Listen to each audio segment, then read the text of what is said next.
नमस्कार, आप देख रहे हैं न्यूज वीर वीरांगना। मैं अश्विनी भारद्वाज, नीम का थाना। सतचंडी महायज्ञ से गूंज उठा बालेश्वर धाम, आस्था और भक्ति का अद्भुत संगम। बालेश्वर नीम का थाना प्राचीन और सिद्ध तपोभूमि बालेश्वर धाम इन दिनों आध्यात्मिक ऊर्जा और भक्ति भाव से सरोवर है। यहाँ चल रहे सतचंडी महायज्ञ के धार्मिक वातावरण को पूरी तरह भक्तिमय बना दिया है। यज्ञ का आज चौथा दिन रहा। 21 कुंड हवन में देवी भगवती की आराधना हेतु आहुतियां अर्पित की गई। यज्ञ के अनुष्ठान में 31 विद्वान ब्राह्मणों द्वारा वैदिक मंत्रोच्चारण के साथ विधि पूर्वक हवन संपन्न हो रहा है। वहीं 24 श्रद्धालु जोड़े श्रद्धा और भक्ति भाव के साथ आहुति प्रदान कर रहे हैं। संपूर्ण महायज्ञ का संचालन बाबा बजरंगदास महाराज महामंडलेश्वर डोकन के सानिध्य में किया जा रहा है, जबकि रोशनदास और जगदीश दास महाराज आयोजन की व्यवस्थाओं को कुशलतापूर्वक संभाल रहे हैं। यज्ञाचार्य विश्वचित आचार्य ने जानकारी देते हुए बताया है कि यह यज्ञ सतचंडी महायज्ञ अत्यंत पुण्यदायक है, जो न केवल भगवान व प्रसन्न करने वाला है, भक्तों की मनोकामनाओं की पूर्ति भी करता है, बल्कि जीवन में सुख, शांति और समृद्धि का मार्ग भी प्रस्तुत करता है। बालेश्वर धाम का विशेष महत्व इसलिए भी है क्योंकि यह भूमि अतीत में कई सिद्ध संतों की तपोभूमि रही है। इस कारण क्षेत्र भर में श्रद्धालु बड़ी संख्या में यहाँ पहुँच रहे हैं। माँ भगवती की कृपा प्राप्ति हेतु यज्ञ में भाग ले रहे और वातावरण को दिव्यता से भर रहे हैं। महायज्ञ की पूर्ण आहुति 2 जुलाई को होगी, जिसमें लखनदास जी महाराज घाघड़िया धाम, सियाराम दास महाराज भुदोली तथा महामंडलेश्वर हरिदास महाराज अरण्या जैसे प्रख्यात संतों का प्रवचन प्रस्तावित है। आज भी इन संतों के ओजस्वी प्रवचनों से श्रद्धालुओं को मंत्र मुग्ध कर दिया। श्रद्धालु बार बार तालियां और जयकारों से वातावरण गुंजायमान करते रहे। आयोजन समिति के अनुसार पूर्ण आहुति के दिन विशाल संत सम्मेलन और भंडारे का आयोजन किया जाएगा, जिसमें हजारों श्रद्धालुओं के भाग लेने की संभावना है। यह महायज्ञ आस्था, एकता और सांस्कृतिक मूल्यों का जीवंत प्रतीक बन गया है। देवी कृपा की अनुभूति और आध्यात्मिक शांति की चाह रखने वालों के लिए बालेश्वर धाम इन दिनों एक आध्यात्मिक तीर्थ में परिवर्तन होता नजर आ रहा है। आप देख रहे हैं न्यूज वीर वीरांगना। चैनल अच्छा लगे तो लाइव सब्सक्राइब, शेयर, कमेंट्स करें। न्यूज वीर वीरांगना, राजस्थान।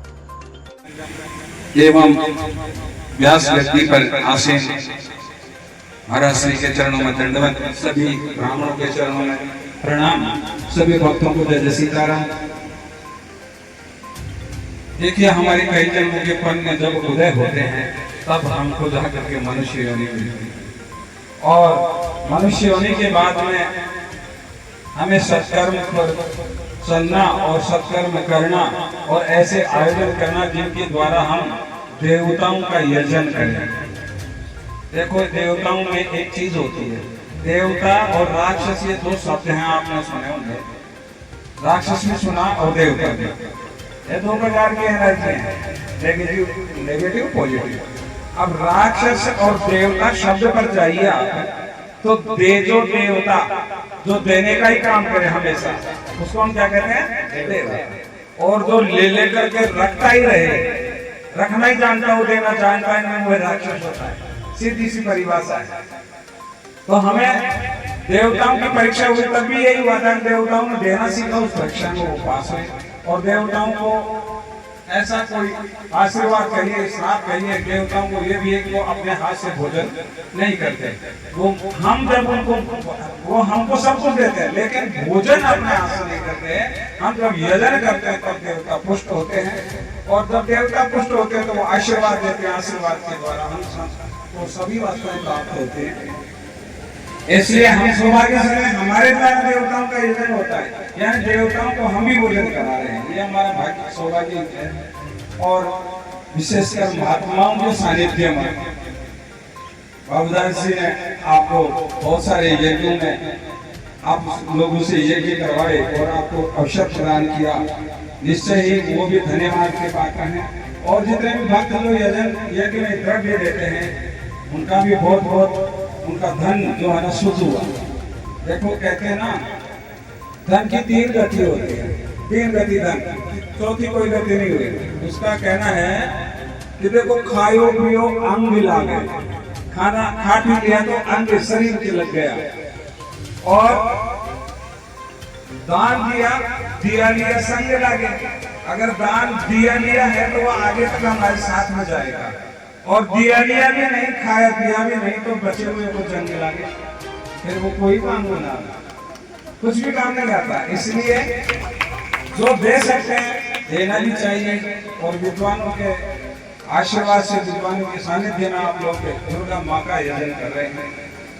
विशेष बात मैं ये कहना चाहूंगा कि देखिए, आप जो भी कुछ भी ऐसा आयोजन करें तो उसमें तन और मन दोनों वही रहने चाहिए। ऐसा नहीं वो एक इंग्लिश की कहावत है ना, body is present mind is absent, यानी बॉडी तो वहां पड़ी हुई है लेकिन मन अन्यत्र कहीं है नहीं। तन मन धन तो है ही, धन के द्वारा तो आयोजन हो गया, लेकिन अगर आपने मन लगा करके यजन नहीं किया तो आपको उसका पूरा लाभ नहीं मिलेगा, है ना। तो इसलिए जो भी कार्य किया जाए शुभ कर्म में विशेषकर सावधानी, बुरे कर्म में सावधानी मत बरतो। बुरे कर्म में ज्यादा छुपाओ में सावधानी नहीं बरतोगे तो आपके लिए अच्छा रहेगा। क्यों आप पकड़े जाओगे, आपकी खोज हो जाएगी, आप इसी जन्म में उसका दंड भुगतोगे, आपका कपड़ा फिर साफ हो जाएगा। लेकिन अच्छे कर्मों में विशेष सावधानी बरतनी चाहिए आदमी, अच्छे कर्म को विशेष सावधानी पूर्वक करना चाहिए, अन्यथा उसका कोई मतलब नहीं रह जाता। इसलिए सावधानी पूर्वक अनुवाद रहित होकर के, और जो आचार्य गति से जो निर्देशन प्राप्त हो उस पर पूरा ध्यान केंद्रित रहना चाहिए। कई बार हम जैसे अगर न्यास करते हैं तो हमारा ध्यान और कहीं लगाओ जब कंठ का आप लगा दियो भाटा के हाथ में पतो ही कौन रहे कहीं आगे हो जाए तो नहीं, आप एक जगह केंद्रित होकर के रहोगे ना कि यहाँ से हमें निर्देशन मिलता है, तो वो चीज वहीं होनी चाहिए, अन्यथा तो गड़बड़ हो जाएगा। और यज्ञ कर्म तो यज्ञ के बारे में तो आचार्य से बताया होगा कि सबसे उत्तम कर्म अगर कोई है तो यज्ञ है। यज्ञ नहीं किया तो संसार में कुछ भी नहीं किया। इसलिए मैं कहूँगा, और ये यज्ञ आपको विशेष है, माता भगवान हनुमान जी महाराज और दुर्गा प्रत्यक्ष देवता है, और इसमें सावधानी रखिए, दुर्घटना घटी ये भी ध्यान रखना चाहिए। हाँ, इसमें अगर एक मंत्र भी गलत बोलता है ना दुर्गा पाठ में, तो उसका गलत असर होता है, देर नहीं लगती है। हाँ भाई देखो, एक अनुस्वार का फर्क पड़ जाएगा। आप कुंती बोलोगे, कुंती शब्द, तो कुंती में आपको पांडव की माँ हो जाएगी, और उसी को अनुस्वार अगर कुत्ती बोल दोगे तो क्या हो जाएगा, अब भ्रंश हो जाएगा, शब्द ही बदल जाएगा, भाव ही बदल जाएगा।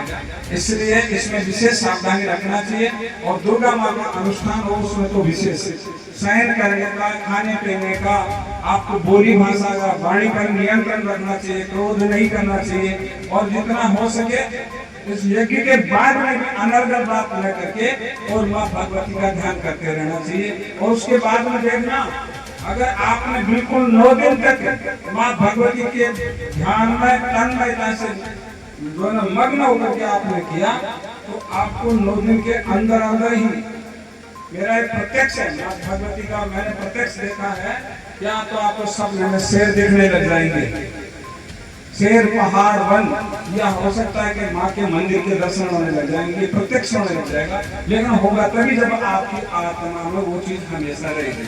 थोड़ी देर बाद में भूल जाओगे, पता नहीं क्या बोला क्या नहीं बोला, तो उसका लाभ फिर नहीं मिलेगा।